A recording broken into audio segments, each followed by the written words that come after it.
أعوذ بالله من الشيطان الرجيم.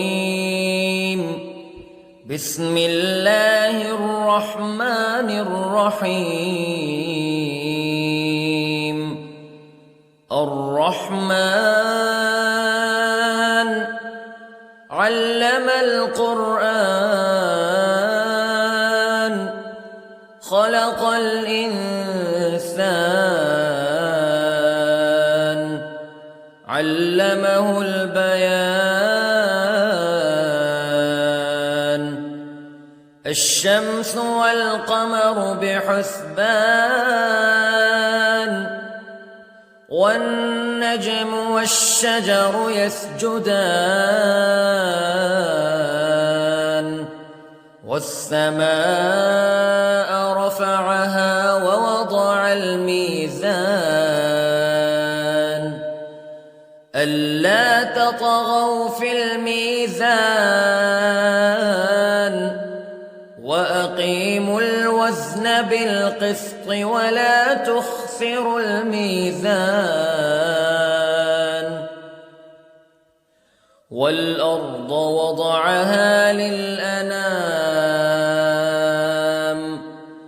فيها فاكهة والنخل ذات الأكمام والحب ذو العصف والريحان فبأي آلاء ربكما تكذبان.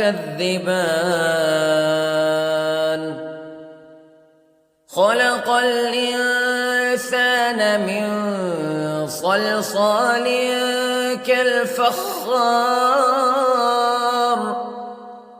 وخلق الجان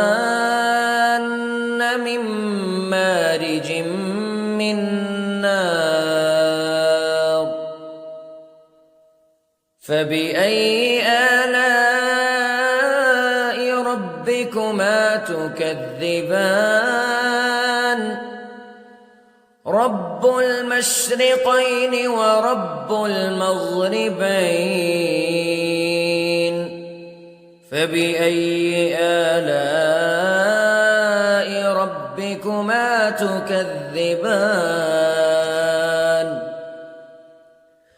مرج البحرين يلتقيان بينهما برزخ لا يبغيان فبأي آلاء ربكما تكذبان. يخرج منهما اللؤلؤ والمرجان فبأي آلاء ربكما تكذبان. وله الجوار المنشآت في البحر كالأعلام فبأي آلاء ربكما تكذبان. كل من عليها فان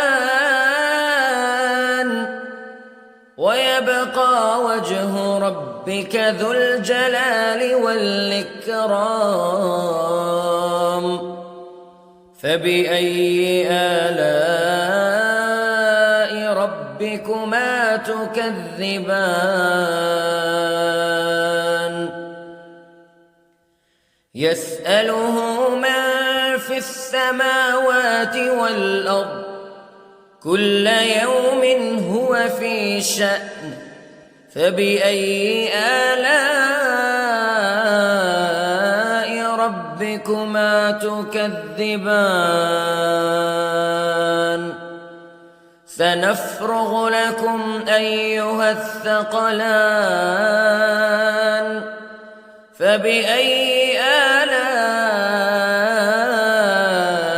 ربكما تكذبان.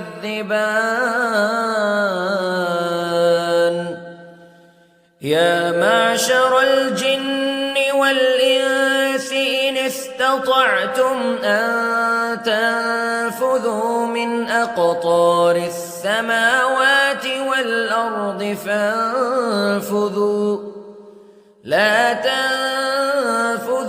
إلا بسلطان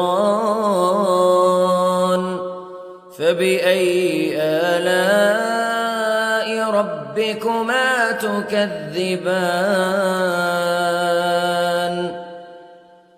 يرسل عليكما شواظ من نار ونحاس فلا تنتصران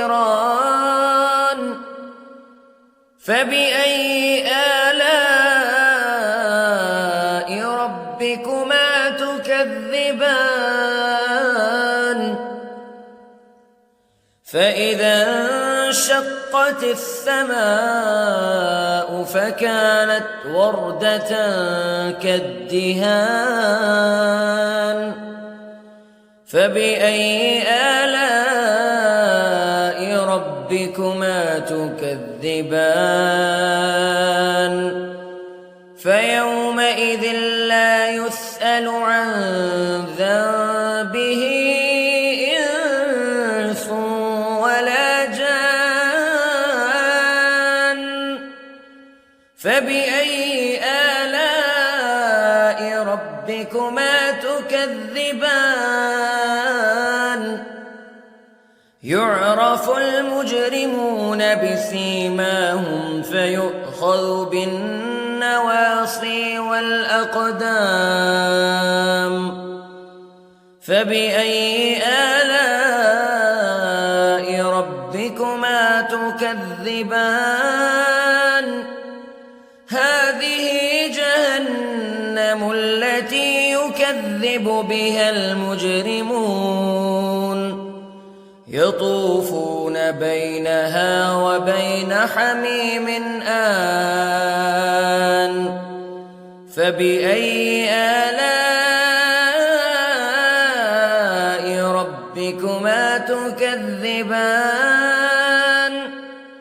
ولمن خاف مقام ربه جنتان فبأي آلاء ربكما تكذبان ذواتا أفنان فبأي آلاء ربكما تكذبان فيهما عينان تجريان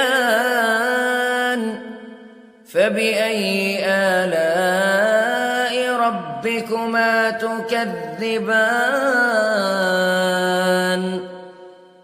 فيهما من كل فاكهة زوجان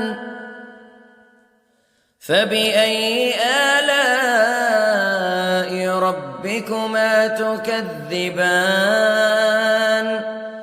متكئين على فرش بطائنها من استبرق وجنى الجنتين دان فبأي آلاء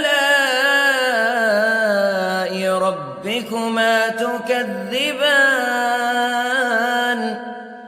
فيهن قاصرات الطرف لم يطمثهن إنس قبلهم ولا جان فبأي آلاء ربكما تكذبان كأنهن الياقوت والمرجان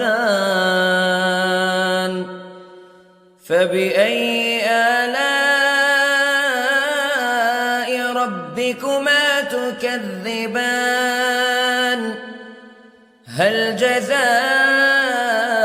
الإحسان إلا الإحسان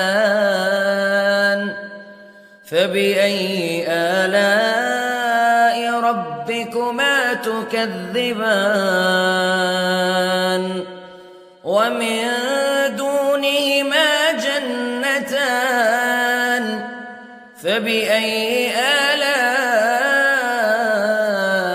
ربكما تكذبان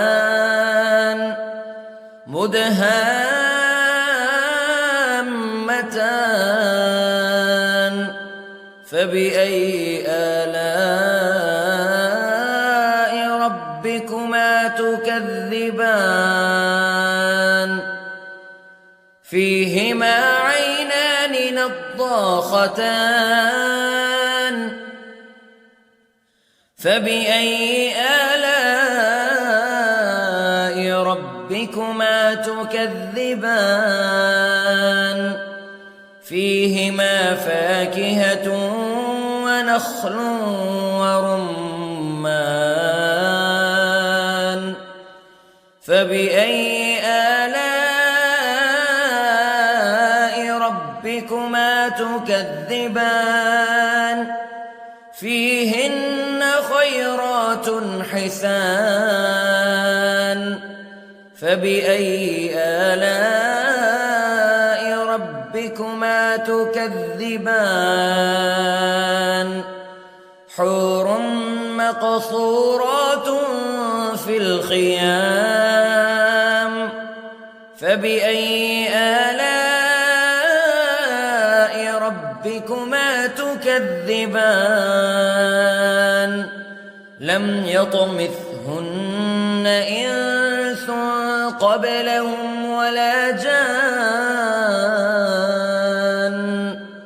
فبأي آلاء ربكما تكذبان متكئين على رفرف خضر وعبقري حسان فبأي آلاء ربكما تكذبان تبارك اسم ربك ذي الجلال والإكرام